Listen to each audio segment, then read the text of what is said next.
Welcome back. Let's go down the hill and take a look at the pumpkins, and I'm going to show you how to increase the root system on pumpkins. I got a question on pruning pumpkins from Fred Tice, and I thought, well, I haven't really looked into pruning pumpkins. I mean, I've accidentally cut them, and sometimes on purpose cut them, but pruning them to get yields and that sort of thing, people do that for large pumpkins, and I did some research on it, and I realized I really honestly don't need to prune them. But there was something very cool I came across in my research, and it just reminded me of something that I've done in the past, and I thought, I need to do that more. I need to do that thing a lot more. I'm on my way down the hill, but I wanted you to see the hugel stump. This is a wild bird pepper that I planted in here, and this stump and the hugel stump looks really good. Now on the other hand, I planted Thai melon squash in these two over a week ago, and I got nothing. They're not coming up, so the seed must have been too old. Very sad. I was looking forward to trying that variety, but we'll just plant some Seminole pumpkins here instead and let them go wherever they want to.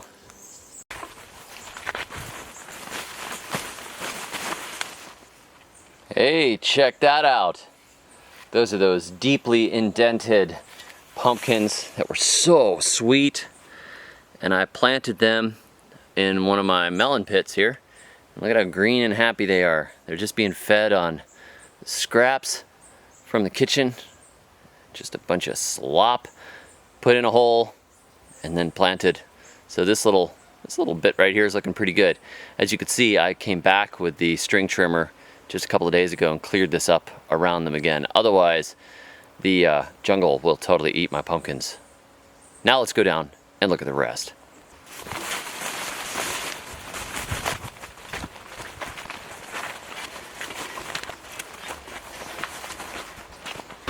So after Fred wrote me about pumpkin pruning, I came across a video that a guy had done, I'll put a link in the description, on getting your pumpkins to root more and to prune them basically for growing gigantic pumpkins.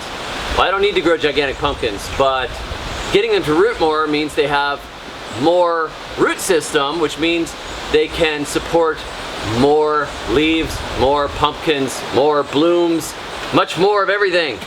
Everything pumpkins. So to increase the root system on the pumpkin, I don't know if you've noticed, but pumpkins will root at the nodes. Every little bump where a leaf comes out has the capability to put a root into the ground.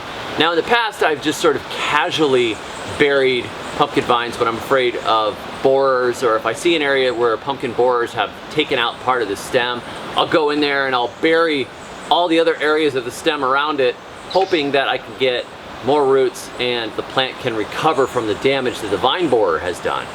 But I was thinking, I got all these pumpkins, why not help them out a little bit by burying some of these nodes and getting more roots to come in early before they even start blooming. These are getting close to blooming, but they're still in the running phase right now. So let's help them out a little bit and bury some of the nodes. So you can see, here's a node, here's a node. These have the capability, here's a rotten plantain. These have the capability of rooting at every joint.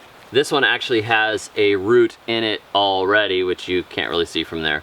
But if I bury more of these joints, this one's rooted already. Quite a few of these are rooted.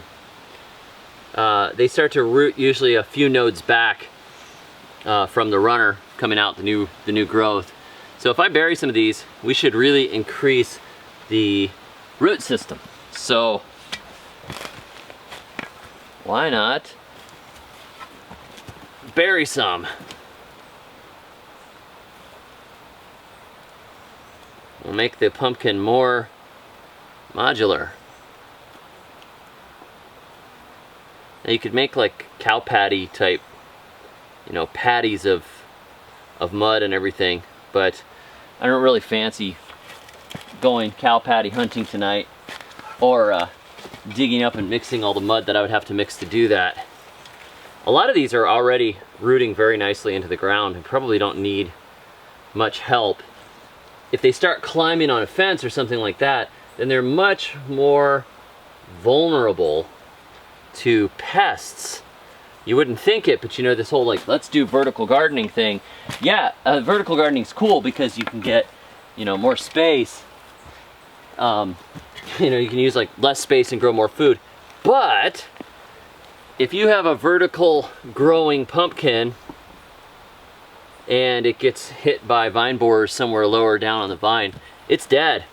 And the root system is limited just to the base of the pumpkin. These pumpkins here have all kinds of root system. Anywhere they touch the ground, they'll start to root in, which is also why we keep it string trimmed. If I didn't string trim it, you know, they would run over the top of the grass a lot of times and they wouldn't touch the ground in nearly so many places. Places where they touch the ground are places where they can create deeper, better root systems. So that's what we are looking for, and that's what we want to encourage by burying some of these nodes. Pumpkins really are kind of magical. And to me, I mean, you plant a few little seeds in the ground and they cover a huge area. I don't know, I think they're exciting. I love to see how they just run and run and run. And then I love to see what kind of variations come out in the fruit, because there's so much variety just inside a Cucurbita machata or a Cucurbita maxima or a Cucurbita pepo.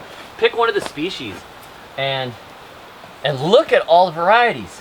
There's this fantastic video showing a pumpkin convention where they had brought all of these different varieties of pumpkins and winter squash, and they just line them up on tables and they had them all labeled, all these traditional heirloom varieties, newer varieties, all kinds of things. And they were so gorgeous. I watched that entire video. It was like 20 minutes of pumpkins. And I watched it twice. So maybe that's a little bit obsessive, but yeah, I love pumpkins. And winter squash. I call everything a pumpkin, you know, but whatever you want to call it, they are just a magical plant, and they produce so much. You know, I mean, you could get a 40-pound fruit in your garden. It's awesome. Some of them are 20 pounds, some of them are 12 pounds. You get like 5 12-pound fruits off of one vine. Okay, there you go. I mean, that's what we're talking about. Love it. Massively productive. And beautiful. And they keep a long time. So I'm just kind of taking a little mud, forming it over the joints here, and encouraging it to root some more. I'm seeing young flower buds, and I'm not burying those. The flower buds coming in on a lot of these. So we should be getting some blooms probably in a week or two. Getting close. Some of the ones down there are already doing it. I'm probably gonna take a look at those. Show you guys what they look like after I bury a few more nodes.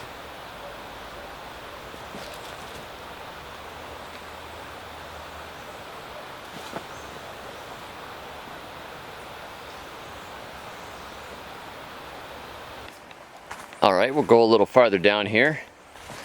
Take a look at what's happening. Yams are looking spectacular. You see all the Tanya growing in between. Look at that. The Tanya is almost like a mulch, suppressing everything, and the yams are just looking spectacular. But we're not here to look at yams. I can keep looking at those yams. I gotta come and look at these pumpkins. Look at these babies. Isn't that incredible? They grow so fast. They're just running right up the hill. Not seeing any blooms on these yet, even though these were planted earlier. We should have some very soon.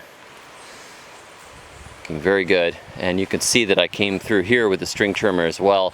Just knocked everything down around them. And I did a little hand weeding around some of the hills. But as they run, eventually the leaves will cover the area pretty well, and we're not going to have to worry about string trimming. It'll actually become impossible to string trim without damaging vines. And it's hard enough as it is. I still managed to clip a few tendrils off the vines because the grass was like 2 feet tall in some spots.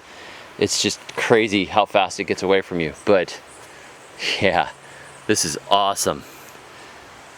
Lots and lots of pumpkins. And of course we have the smaller ones planted a little higher up above the yams. So there's another, you know, like, I don't know what you'd say, maybe a 1/5 acre of pumpkins up there. Some of those didn't come up and some of them got chewed up, but I'll just keep replanting the hills. And so long as the rain keeps falling, we will be in great shape. I went to see David the Good. We listened to Portishead and drank spiced rum.